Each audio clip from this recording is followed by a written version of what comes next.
جیسے کہ previous video میں ہم نے لوگوں نے شیزوفرینیا کی بارے میں ایکسپلین کیا ہے کہ ان کے کون سے سمپٹم یا کون سے علامات ہوتے ہیں یا شیزوفرینیا کو کیسے پہچانا جا سکتا ہے یا اس کی بیماری کی نوعیت کیا ہے۔ بیسیکلی اس میں سے دو پازیٹیو اور نیگیٹو سمپٹم ہوتے ہیں۔ اس کے بارے میں اگر مزید انفارمیشن آپ کو چاہیے تو پریویس ویڈیو میں وہاں سے آپ اس کے بارے میں جان سکتے ہیں۔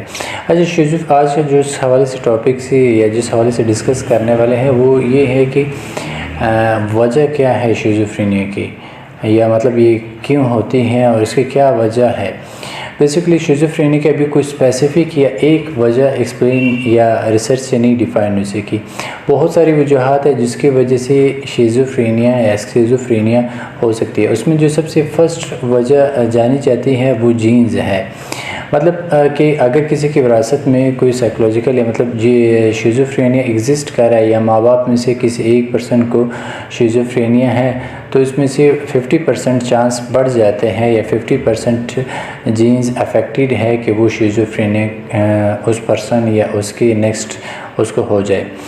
اب ویسے اوور آل پاپولیشن میں سے 1% چانس ہے کہ شیزوفرینیا ہو۔ اب دوسری جو بڑی وجہ یہ ہے کہ وہ مطلب ایڈکشن یا منشیات یا یہ کہہ سکتے ہیں ڈرگز اور الکوہل کے یوز کرنے سے بھی شیزوفرینیا کے سمٹمز آتے ہیں۔ اس میں سے دو سمٹم یا تو ڈرگ انڈیوس سائیکوسس ہو سکتے ہیں جو کچھ عرصے کے لیے ہوتا ہے، detoxification after drug addiction treatment کروانے کے بعد وہ کور ہو جاتا ہے، یا یہ ہے کہ کچھ میں سے یہ ہے کہ ایل ایس ڈی، ایمفیٹامائن یا کریک، کوکین، اس کی وجہ سے شیزوفرینیا کے اگر کسی کے جینز میں ایگزسٹ کر رہا ہے تو اس میں اس کی وجہ یا شیزوفرینیا ہونے کے امکان بہت زیادہ بڑھ جاتے ہیں۔ زیادہ تر کیسز جو ہے جو آبزرو کیے گئے ہیں ہیش چرس یا میریوانا کاٹ، ان کے افیکٹ سے یا ان کے یوز کرنے سے شیزوفرینیا کے امکان بہت زیادہ ہے، یا وہ ڈرگ انڈیوس سائیکوسس کی طرف جانے کے امکان بہت زیادہ ہوتے ہیں۔ دوسری ایک وجہ یہ بھی ہوتی ہے کہ اگر بچے کو سٹارٹ میں آکسیجن کی کمی کی وجہ سے، مطلب پیدائش میں اگر آکسیجن کی کمی کی وجہ سے برین تک آکسیجن نہ پہنچے پراپر طریقے سے تو اس میں بھی ایویڈنسز موجود ہے کہ شیزوفرینیا ہو سکتا ہے۔ جیسے شیزوفرینیا کے بارے میں پہلے بتا چکے ہیں کہ اس میں 15 ایئر سے تقریباً 30 ایئر کے اندر ظاہر ہوتا ہے۔ اب ایک اور وجہ یہ ہے کہ سائیکولوجیکل سٹریس یا گھریلو یا انوائرمنٹل دباؤ کی وجہ سے بھی شیزوفرینیا کی سمٹمز یا شیزوفرینیا کی بیماری ہو سکتی ہے۔ وہ ایسے ہے کہ اگر بہت زیادہ اسٹریسفل کنڈیشن ہے، اسٹریسفل انوائرمنٹ ہے تو اس کی وجہ سے بھی شیزوفرینیا کی امکانات بڑھ جاتے ہیں۔ شیزوفرینیا کی ایک وجہ یہ بھی ہے کہ اگر پریگننسی میں انیشیل سٹیج پہ جو ہے فرسٹ سٹیج کے اوپر پریگننسی میں اگر کوئی مدر کو کوئی وائرل انفیکشن ہو جائے تو اس کی وجہ سے بھی ایویڈنس موجود ہے۔ ریسرچز یہ کہتے ہیں کہ اس کی وجہ سے بھی شیزوفرینیا کے امکان ہو سکتے ہیں، چونکہ ایک اسپیسیفک وجہ نہیں ہے۔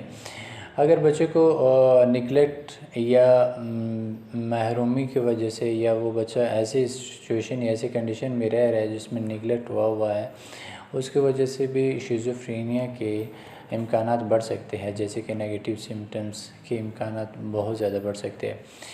تو اگر ہم دیکھتے ہیں تو ایک وجہ نہیں ہے شیزوفرینیا کے، کوئی صدمے کی وجہ سے جو ایسا کوئی ایویڈنس یا کوئی ایسا کوئی واقعہ، کوئی ایسی کوئی چیز پیش آئی تو اس کی وجہ سے بھی لوگوں کے اندر شیزوفرینیا کے سمٹمز آ سکتے ہیں، پازیٹیو یا نیگیٹو یا بہت سمٹمز اس میں سے آ سکتے ہیں، یا بار بار کوئی ایسے واقعات اس کے ساتھ پیش آئے تو اس کے اندر بھی ایسے سمٹمز یا مکس سمٹمز ایگزسٹ ہو سکتے ہیں۔